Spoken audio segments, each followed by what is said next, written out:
In today's video, I'm going to teach you how to set up fixed asset settings in Xero. Fixed assets in Xero help you track long-term items like equipment, vehicles, or computers, and automate depreciation each month.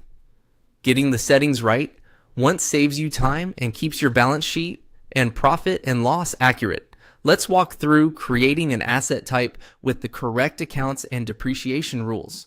Start on your Xero dashboard. Open the accounting menu, then choose Fixed Assets. On the Fixed Assets screen, open the three-dot menu in the corner and select Settings. This takes you to the area where you define how different kinds of assets behave. In the Asset Type section, click New Asset Type.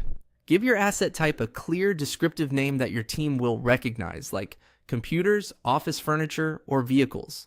A good name makes reporting and selection easier later on. Next, choose the asset account.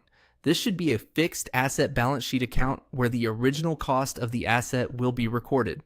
Use the correct account that matches the asset type so your balance sheet groups assets logically. Then select the accumulated depreciation account.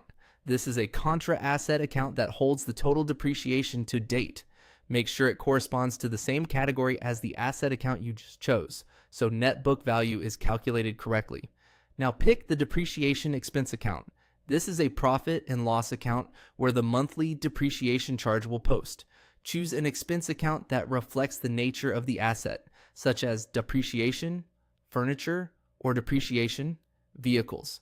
For depreciation method, first open the method selector, then choose declining balance. This method applies a percentage rate to the book value each period, which front loads depreciation earlier in the asset's life.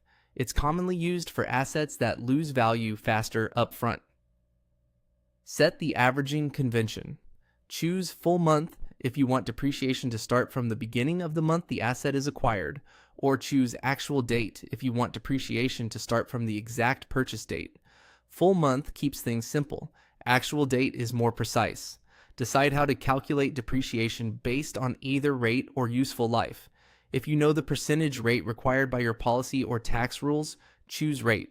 If you prefer to define how many years the asset will be used and let Xero compute the equivalent, choose useful life. When everything looks right, click Save. That's it. Your asset type is now ready, and any assets you add under it will follow these accounts and depreciation rules automatically. If you're unsure about accounts or rates, check with your accountant to align with your local reporting and tax requirements.